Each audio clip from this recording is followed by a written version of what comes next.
Welcome back, Fantasy Pros. I'm Andrew Erickson, and today, hitting the trade market, best trades before Week 5 kicks off. But before I get to my trades, unlock the full potential of your team with Trade Central. Pinpoint your strengths, weaknesses, and top trade partners all in one place. Next, stay ahead of the competition by using the Trade Finder to uncover game-changing trades that can take your team to the next level.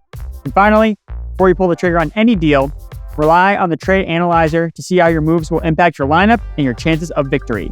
With My Playbook's powerful trades tool at your fingertips, you have everything you need to win every deal and dominate the season.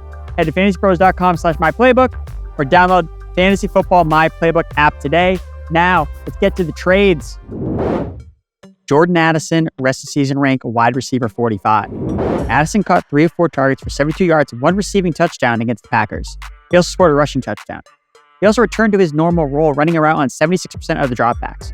But Addison is the most obvious guy among the candidates to sell in this high-powered Vikings offense. Know that he still might be suspended later this season from an off-season incident. Note that his arraignment and plea hearing are scheduled for October 7th during the bye week. Touchdowns have boosted his production, and Darnold's 10% passing touchdown rate is going to regress at some point this year. Also, Addison might be pressed for targets with tight end TJ Hawkinson coming back soon. The Jets are also a bad matchup for wide receivers in Week 5, so I'm going to sell high on Jordan Addison. Either Austin Eckler, Braylon Allen, Matt McConkey, or Tank Dell as trade targets with Addison straight up. Also consider using him in a deal for this next wide receiver trade target. Xavier Worthy, rest of season rank wide receiver 34. Chiefs rookie receiver caught 3 of 4 targets for 73 yards, including a long touchdown pass from Patrick Mahomes in Week 4. He led the Chiefs wide receivers in routes run at 79% route participation. Worthy is going to need to take on a larger role with Rashee Rice injured. Rice took a friendly fire hit after a Mahomes interception in Week 4, fears a season-ending torn ACL injury. I loved Worthy coming out of Texas, and I feel he's up to the challenge of a bigger role. However, given that Casey has a Week 6 bye week, it might not be until Week 7 until we see the Worthy fireworks. If you're hurting for wins, I don't hate the idea of putting Worthy on the block to see if you can get a King's rinse in return for more immediate production. But if the Worthy manager is asleep at the wheel, take advantage by offering Jordan Addison, Puka Nacua, Jack Smith-Njigba, Michael Pittman Jr., or this next running back to get Xavier Worthy on your fantasy team. Zack Moss, rest of season rank RB27, sell. Chase Brown carried the ball 15 times for 80 yards and scored 2 touchdowns against the Panthers in Week 4. Meanwhile, Zack Moss also had 15 carries for 51 yards. It was a true 60-40% split in favor of Moss in terms of snaps, but we had the Chase Brown breakout game that we had been waiting for.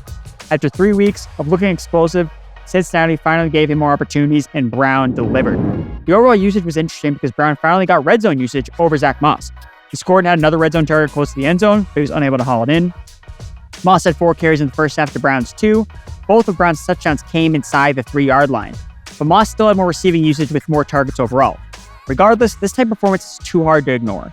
Both Bengals running backs are producing, and Brown is forcing his way onto the field just like he did last year when Joe Mixon was the bell cow. It's Chase Brown season. The time is now to move Moss for a full-fledged Brown takeover. Next week's matchup is going to be tough against Baltimore. They might need Brown's juice more than Moss.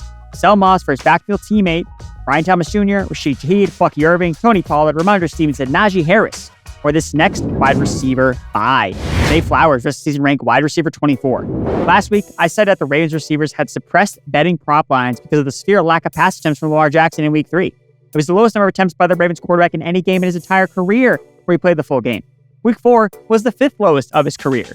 Needless to say, the lack of passing volume in Baltimore is going to regress to the mean eventually in games where the Ravens aren't so fortunate to play from ahead. They're facing 2 top offenses in the next 2 weeks, so you can see the passing game seeing more volume. Flowers is an easy trade target as a result. Team high 26% target share while leading the team in receptions this season despite back-to-back down games. Buy Zay Flowers with DJ Moore, Devontae Adams, Michael Pittman Jr., or this next sell high running back, DeAndre Swift, rest of season rank RB33, sell. Swift had 16 carries for 93 yards and scored 1 touchdown in Week 4, caught all 7 of his targets for 72 yards. It was easily his best day as a Chicago Bear with boosted receiving usage. Although the team did give Roschon Johnson more opportunities, as he and Swift split carries 6-4 in the first half. But it was different from in Week 3, where Swift looked more like the starter. Johnson didn't see his first touch until the second quarter. Swift also played 63% of the snaps to Johnson's 37% snap share. It seemed that the coaching staff's suggestion of more opportunities for Johnson was more of a detriment to Khalil Herbert, who played 0 offensive snaps. Regardless, Swift managers were gifted an escape route this past Sunday, After being my buy low 2 weeks ago, Swift is a screaming sell high behind this patchwork Bears offensive line that suffered another injury on Sunday. He's not going to command a team-high target share every week, nor score touchdowns when the Bears have other designated running backs slated for goal line work. Use the juicy Panthers matchup in Week 5 to ship DeAndre Swift off. Trading for Najee Harris, Chuba Hubbard, Chase Brown, Bucky Irvin, and Xavier Worthy or as part of a deal for this next wide receiver who has been in fuego. Diontae Johnson, rest of season ranked wide receiver 19. Johnson had 13 targets, catching 7 for 83 yards and 1 touchdown on a 32% target share in Week 4. He was super productive for the second week in a row. However, Johnson also left more production on the table for the same consecutive week. His role is one of the best you could ask for among fantasy football wide receivers. I say buy high. He leads the NFL in red zone targets. Easiest path to a fantasy wide receiver 1 status is through red zone targets. Johnson also ranks 3rd in the NFL in total raw targets, trailing only Malik Nabers and Nico Collins. Per PFF's expected fantasy points model, Johnson ranks 5th in expected fantasy points per game this season. He ranks 3rd in that category over the last 2 weeks since Andy Dalton took over quarterback duties. Trade Devontae Adams, Stephon Diggs, Deebo Samuel, Devontae Smith, DJ Moore, J.K. Dobbins to acquire Diontae Johnson, or even move the most polarizing player on my list for Diontae. Brandon Aiyuk, rest season rank wide receiver 22, sell. Brandon Aiyuk caught 2 of 5 targets for 48 yards with an 18.5% target share and 90 air yards in Week 4. His production has been lackluster thus far. I think a lot can be attributed to his missed time this offseason. At Aiyuk's defense, pun intended, he drew the toughest matchup New England had to offer against Christian Gonzalez. Aiyuk managed just 1 catch for 10 yards on 2 targets, with Gonzalez as the nearest defender. But there's no denying that he hasn't looked like the wide receiver 49ers backed up the bang truck for. Meanwhile, Jauan Jennings looks like an emerging superstar. Jennings was the target leader in a game where he played with all the other 49ers playmakers healthy aside from Christian McCaffrey. Purdy is always looking for number 15 when he's running a route. That's concerning for Aiyuk, who already has so much target competition as it is with this 49ers offense. Aiyuk's not been himself, but we know the talent is there from last year. He will have his spike weeks at some point, but I don't think that his role in this offense is going to be great from a statistical standpoint. If you have Aiyuk, you need to put him on the block for an overpay. Conversely, if you don't roster Aiyuk, send an offer just to test the trade market waters. His value is all over the place, and there might be a deal in place from a both buying and selling perspective with Brandon Aiyuk. I have confidence that if you acquire Aiyuk, you'll be getting during the upcoming best stretch of production, but if you can't get that in a trade now, take the deal and get out. Long story short, see how your league values Aiyuk and trade accordingly. As players I view in the price range for Aiyuk in a deal, it's guys like Stephon Diggs, Diontae Johnson, DJ Moore, Devonta Smith, Jaden Reed, Cooper Kupp, Devontae Adams, or move him for this next running back target. Josh Jacobs, running back ranking, RB13 rest of season. Jacobs had 9 carries for 51 yards in Week 4. He also caught 4 of 6 targets for 27 yards while leading the backfield with a 61% snap share. Emmanuel Wilson, meanwhile, had 8 carries for 27 yards. Jacobs saw 2 more carries and targets inside the red zone but didn't score again.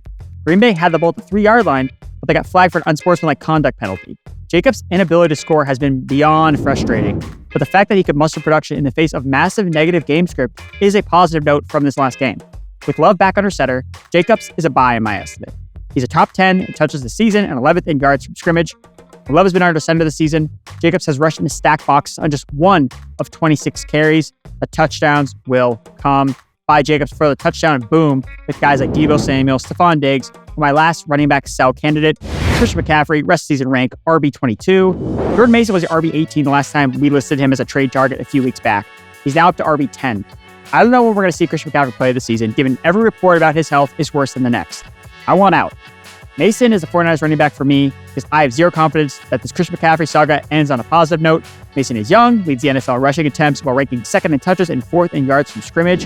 Finding it hard to narrow my list of running backs, I wouldn't trade for Jordan Mason. So I'm going to sell low on CMC for players like Jaden Reed, the aforementioned Brandon Aiyuk, or just Jordan Mason straight up. Or package him to get my number 1 buy low target. Breece Hall, rest season rank, RB2. Buy. Braylon Allen led the Jets with 8 carries for 34 yards, while Hall was held to just 4 yards on 10 carries. Woof. But Hall also saw 5 targets to Allen's 1, while winning the snap battle once again, 69% to Allen's 36%. That was similar to what the split has been so far this season. This game was a slot fest in the rain.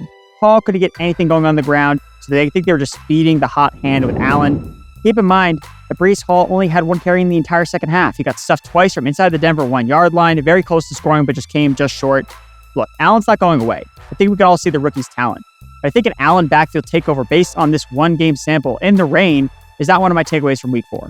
Hall still dominated the high-value touches in regards to targets, routes run, and red zone opportunities, having 2 carries inside the 5-yard line.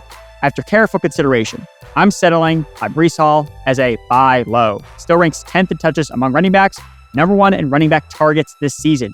Pacing for over 100 targets, the same as last year. Keep calm and Breece Hall on. That ties the bow on my players trades list. Enjoy this video. Be sure to give it a like, subscribe, share with all your friends, just not your league mates. And of course, let me know, what do you think about Breece Hall rest of season? Is he a buy? Is he a sell? Let me know in the comments. And again, before you go, do not forget, unlock the full potential of your team, Trade Central, pinpoint your strengths, weaknesses, and top trade partners all in one place. Dominate your deals today at fantasypros.com/myplaybook. Thanks for watching and good luck in those trade streets.